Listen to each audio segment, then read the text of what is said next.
Pemimpin tertinggi Iran, Ayatollah Ali Khamenei mengendus adanya motif terselubung dari niat Presiden Donald Trump mengintervensi demo Iran.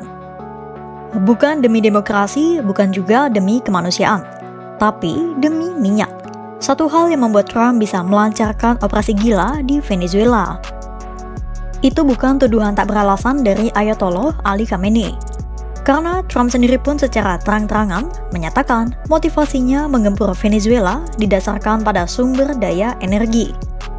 Dan dugaan serupa juga terlihat di Greenland dengan mineral tanah jarangnya. Bagi Khamenei, disinilah benang merahnya. Venezuela adalah negara dengan cadangan minyak nomor 1 di dunia, sementara Iran berada di urutan ketiga. Apakah itu membuat tuduhan Ayatollah jadi masuk akal?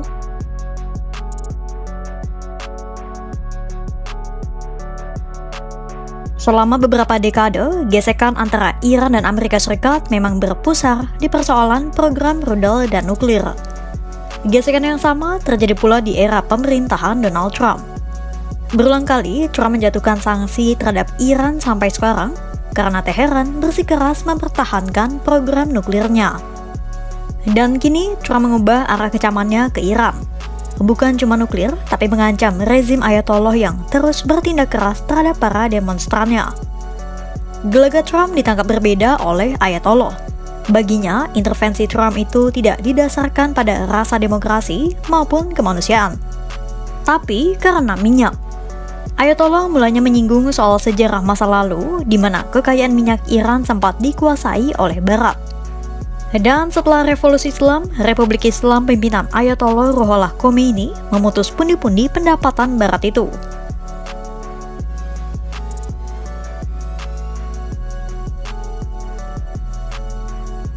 Ayatollah menuduh Trump ingin merebut kembali minyak Iran dari Republik Islam, sama seperti yang ia lakukan di Venezuela dan Barat di masa lalu.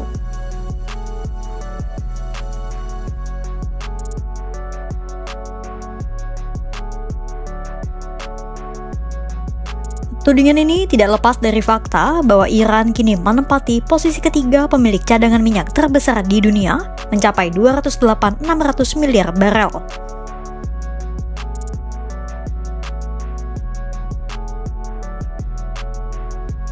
Bagi Iran, campur tangan Amerika Serikat bukan barang baru.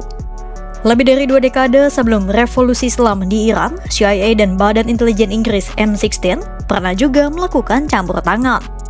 Saat itu revolusi Islam belum terjadi.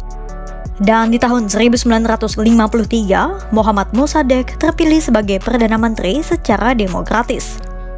Saat itu Mossadegh berencana untuk menasionalisasi industri minyak Iran yang sebelumnya dikendalikan Anglo-Iranian Oil Company atau sekarang lebih dikenal sebagai BP, perusahaan minyak milik Inggris.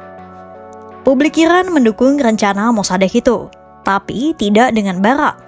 Barat marah karena Mossadegh berencana memutus pendapatan mereka. Tak hanya soal minyak, Barat juga khawatir Mossadegh akan condong ke Uni Soviet karena saat itu Perang Dingin sedang berlangsung. Amerika Serikat dan Inggris kemudian menjalankan Operasi Ajax untuk menyingkirkan Mossadegh. Mereka mendanai demonstrasi, menyebarkan propaganda di surat kabar lokal, dan memberi dukungan kepada para perwira militer yang setia kepada Syah Iran saat itu, Mohammad Reza Pahlavi. Akhirnya, Mossadegh pun digulingkan pada 19 Agustus 1953. Bayangan sejarah pada tahun 1953 itu terasa seperti dejavu bagi rezim Iran saat ini. Tak ingin narasi itu terulang, Iran pun menuduh pihak asing sengaja menyusupi demonstrasi dan mengompori warga Iran agar rezim Ayatollah digulingkan. Menteri Luar Negeri Iran, Abbas Araghchi menyebut, pihaknya sudah mendapatkan bukti rekaman suara yang membuktikan bahwa ada pihak asing yang sengaja ingin membuat Iran rusuh. Tak hanya itu, Araghchi juga mengutip pernyataan Direktur CIA, Mike Pompeo, yang mengucapkan selamat tahun baru bagi agen intelijen Israel, Mossad, yang berada di Iran. رسانه‌های اسرائیل پر است از ادعاهایی که انجام شده که اونها مشغول طراحی عملیات در ایران هستند. آقای پومپئو که فرد کمی نیست، رئیس سازمان CIA بوده در زمان آقای ترامپ. ایشون توییت زده و میگه که ما من سال جدید رو به ایرانیانی که در خیابان‌ها هستند و به مأمورین موساد که در کنار اونها حرکت می‌کنند تبریک میگم. یعنی یک اعتراف صریح که مأمورین موساد تلاش کردند که این جریان تروریستی رو هدایت بکنند.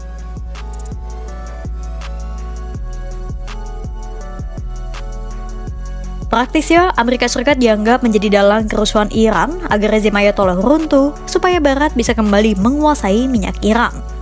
Polanya persis dengan apa yang terjadi di Venezuela. Tapi masalahnya, Iran bukan area permainan. Negara di Teluk itu jauh berbeda dengan Venezuela. Di Venezuela, melumpuhkan Maduro berarti melumpuhkan pusat saraf negara karena kepemimpinan Caracas punya kepemimpinan tunggal. Beda sama Iran yang punya sistem politik berlapis. Kalau satu tokoh jatuh, lapisan di bawahnya sudah siap buat mengambil alih. Alasan kedua, karena kondisi geografis Iran yang berbeda dengan Venezuela. Iran jauh dari laut. Dari Teheran ke Laut Kaspia jaraknya sampai 100 km. Belum lagi, di Laut Kaspia tidak ada armada Amerika Serikat yang bersiaga. Armada Amerika Serikat yang paling dekat dengan Iran ada di ujung Teluk Persia atau Laut Mediterania. Tapi, jarak antara Iran dan Teluk Persia itu lebih dari 1000 km. Dengan jarak sejauh itu, sulit bagi Amerika Serikat dan sekutunya untuk menjalankan operasi besar di Iran seperti yang dilancarkan di Venezuela. Jadi, mungkin saja Amerika Serikat akan menggunakan taktik lain seperti serangan siber ke fasilitas sensitif Iran atau tekanan ekonomi yang lebih berat lewat sanksi. Dari pidato Ayatollah, rangkaian kecaman kepemilikan nuklir perlahan mengarah ke sejarah lama kekayaan sumber daya alam, lalu berubah menjadi narasi baru yang mempertanyakan motif terselubung Trump. Rezim Ayatollah membuat benang merah baru, menuduh bahwa Trump mengincar minyak Iran dengan cara membuat Iran rusuh agar Republik Islam runtuh. Lantas, benarkah Trump hanya mengincar demokrasi di Iran? Atau memang perlahan akan terungkap seperti yang diucapkan sang pemimpin tertinggi Iran? Pantau terus perkembangannya hanya di kanal YouTube Kompas.com.